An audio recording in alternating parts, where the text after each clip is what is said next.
iyadoo maalinta Sabtida lagu wado guud ahaanba gobolkani Awdal inay ka bilaabmato diiwaangelinta codbixiyayaasha ayaa waxa maanta magaaladani Boorama soo gaaray qaar kamid ah wasiirada Somaliland ee ka soo jeeda gobolkani Awdal iyagoo isla markaana kulamo gooskoos la qaatay ururka salaadinta dhaqanka ee gobolada galbeedka Somaliland ururka haweenka gobolada galbeedka Somaliland iyo qaar kamid ah ururada dhalinyarada ee gobolkani Awdal ayaa markii ay kulamadaasi soo idlaadeen waxa si wada jira warbaahinta ula hadlay wasiirka wasaaradda waxbarashada iyo tacliinta sare ee Somaliland Professor Cabdilaahi Dheere wasiirka wasaaradda xanaanada xoolaha Somaliland wasiir ku xigeenka wasaaradda ciyaaraha ayaa wax yiraahdeen qoydi iyo garadka qiimaha bulshada kala duwan aawna haweenka la kulmi doona jeedadu wax weeye bari toolaha la ilaa oo khamiis أربعة خميس تعدل إلى أوسان دمبا وها لو ده واقع دونا إنتي وانجلنتي كارك موادن كا يعد بحيوه أي كبلام الدونتو قبل كأوضل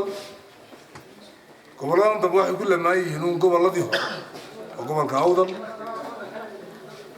أنا كبلام الدونتا وقول يصدن يسديد قبض كبلام دونتا سبت هذا الليلة وانجلين تاسو كسرون دونتا وهو هتدوم مع الموت كدبنا صناديق مالها قار كل اللي بدونه ومدافع تبع الشعب يدو مهمة دعنون أي كهاي أنت كان كبر شنو يدو أول باي كبر ساين هذا أنا كل رجل إنه إن أي استوانجليان وإسكوديوانجليان لوادي كان موادي كان يكي عد بحدها قف ولا بحقه ليه هاي إنه استوانجليو وقاتو كارك كعو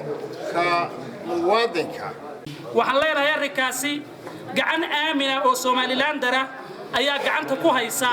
shisheeye gacanta kuma hayo waxa codaynaya dhalinyarada iyo haweenka ayaa u badan u guntada waxa laga hadlayaa wadantii Somaliland guud ahaan tirada Somaliland oo dhani waxa ay ku xidhan tahay wixii diiwaangelinta ka soo baxa dhanka kale iyaguna waxa madashani ka hadlay Suldaan Cabdiraxmaan Jaamac Dawal Suldaan Ibraahim Jaamac Samatar oo kamid ah salaadinta dhaqanka ee gobolkani Awdal hoggaanka u ah ayaa wax yiraahdeen waxaan leenahay horta dadkani si ay wax u fahmaan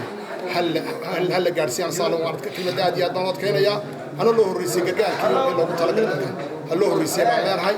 تكلم حوي ده حوي وهم وحويان سيسوع سبحان الله اللي هيبان اللي هاي سيسوع الله رسول أبو شال رسول أبو ليا سل حد بيضبط خطيا يقول عندي سل حد أنا بعض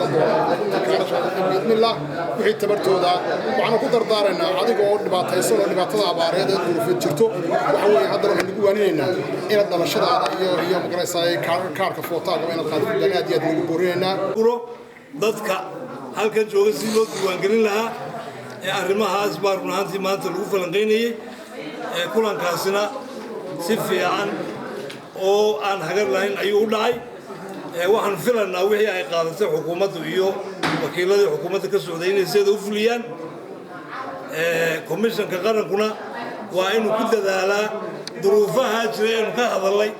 ee abaartu ugu horeyso iyo dadweynihii oo goobahoogii ka maqan sidii iyaguna ay maaragtay duruufta ay ugu tabiqi lahaayeen diiwaangelinta isku soo wada duubo iyagoo guud ahaanba baaqu diray shacbi weynaha ku dhaqan goboladani galbeedka Somaliland ayaa waxay hoosta geesta kalena ka xariiqeen in ay barbar socoto diiwaangelinta codbixiyayaasha ay barbar socoto qaadashada kaarka muwaadinimo ee Somaliland ayaa waxay tilmaameen in labadaba si wada jir loo qaato isla markaana laga taxadiro qaadashada kaarasha iyo sidoo kale sidii loogu dhagan nuglaan lahaa qaadashada kaarka وعبد الله داهر وعيس تيفيق عالمي رويال مقالة بورما